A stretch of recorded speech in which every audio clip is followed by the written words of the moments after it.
en este día vamos a estar dando comienzo a la lección número 9, que dice por título La responsabilidad del segador. Aunque las condiciones del terreno, de los corazones humanos, puedan variar ampliamente con el tiempo y el lugar, la situación del segador nunca cambia. Nuestro Dios es un Dios bueno, uno que sabe cómo trabajar con las personas. La Biblia, como en todo, habla del amor y misericordia de Dios, quien desea con fraternidad pura y santa con su creación. Con todo el mensaje de su justicia y del día del juicio venidero, es igualmente claro. La anticipación de una gran cosecha, Dios, con su amor compasivo, se interesará tiernamente en las almas más débiles. Pero cuando la cosecha sea recogida, únicamente el trigo será colocado en el lugar seguro, el alfolí. La paja espiritual será quemada. En el texto áureo que se encuentra en Romanos capítulo 10, versículo 17 dice: luego la fe es por el oír y el oír por la palabra de Dios. Comentario de la lección: un Dios paciente. En Juan capítulo 3 versículo 16 dice: porque de tal manera amó Dios al mundo que ha dado a su Hijo unigénito para que todo aquel que en él cree no se pierda, mas tenga vida eterna. En Apocalipsis 3, versículo 20 dice: he aquí yo estoy a la puerta y llamo, si alguno oyere mi voz y abriere la puerta, entraré a él y cenaré con él y él conmigo. En segunda de Pedro, capítulo 3, versículo del 8 al 9, dice: mas, oh amados, no ignoréis esta una cosa, que un día delante del Señor es como 1000 años, y 1000 años como un día.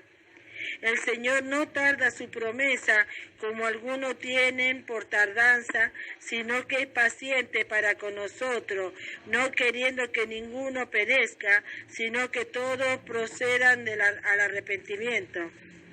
Si no fuera por la misericordia de Dios, los que siembran la palabra tendrían poca esperanza de una cosecha.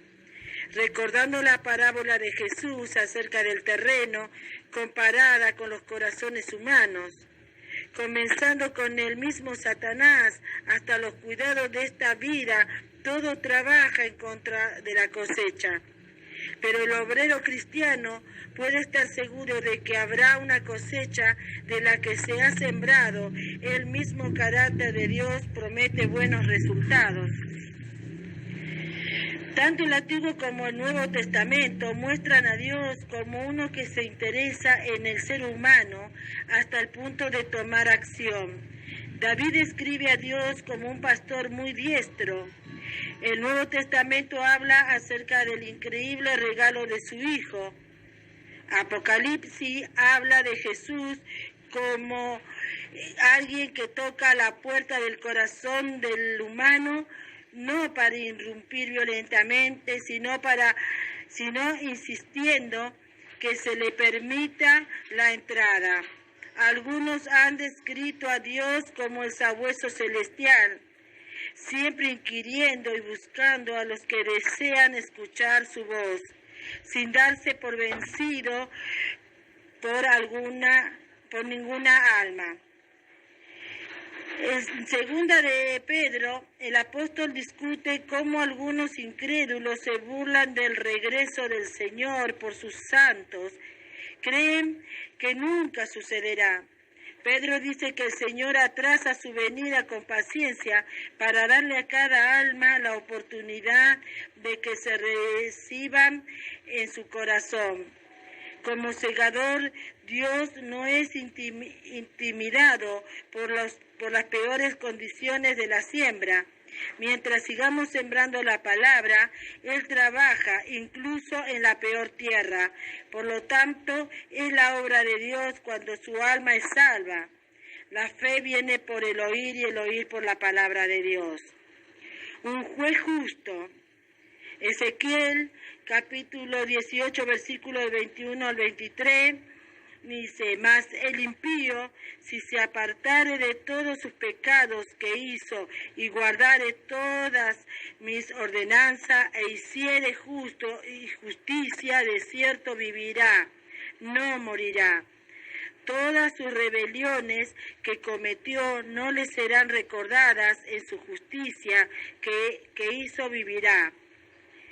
¿Quiero yo la muerte del impío?, dice el Señor Jehová. ¿No vivirá si se apartare de su camino? En Mateo capítulo 3, versículo 12 dice: su aventador en su mano está, y aventará su era, y allegará su trigo en el alfolí, quemará la paja en fuego que nunca se apagará. Incluso con la perfecta paciencia de Dios, cuando llega el momento de la cosecha, el tiempo de trabajar el suelo de una vida individual ha terminado. Los que hayan dejado que la palabra eche raíces en sus corazones y produzca fruto para la salvación, son el trigo que Dios promete recoger en su granero o iglesia. Aquellos que nunca cedieron la tierra de sus corazones a Dios terminarán sus días en la muerte o se perderán el rapto, como paja destinada a los fuegos del infierno. Hay muchas personas que se molestan con el concepto de un Dios que enviará a alguien al infierno, o simplemente no creen que un Dios amoroso vaya a hacer tal cosa. Un pasaje bíblico en Ezequiel da las palabras mismas de Dios en respuesta a tal pregunta. Como parte de un pasaje mucho más largo, Dios dice: si los impíos se apartan de sus pecados, serán perdonados y vivirán. Dios pregunta: ¿quiero yo la muerte del impío? ¿Acaso recibe el agricultor algún gozo por los terrenos que no producen fruto? No. Lo mismo sucede con Dios. Él obra diligentemente para que los corazones humanos produzcan el fruto del Espíritu. Cuando no recibe nada por su trabajo, no le agrada, ve la falta de resultados. Los trabajadores cristianos que se desaniman por la falta de resultados siempre deben recordar que Dios no está dispuesto a que ninguno perezca, y que si están trabajando duro, puede estar seguro de que Dios está trabajando más duro. Conclusión: en una finca, tanto la estación de la siembra como la de la siega son tiempos saturados de actividades. Es lo mismo espiritualmente como misionero en nuestro país o en el extranjero. Estamos ocupados sembrando la palabra de Dios. Dios está tan ocupado esperando la cosecha, haciendo todo lo posible para traer la mayor cantidad de fruto posible. Como cosechador, Dios tiene todo el deseo de llenar sus graneros con los mejores productos. Podemos confiar en Él, que no descuidará los campos en los que hemos gastado nuestros esfuerzos. Él está trabajando con nosotros, nunca contra nosotros. Que Dios lo bendiga, hermanos, en este día, y que haya sido de gran bendición esta enseñanza.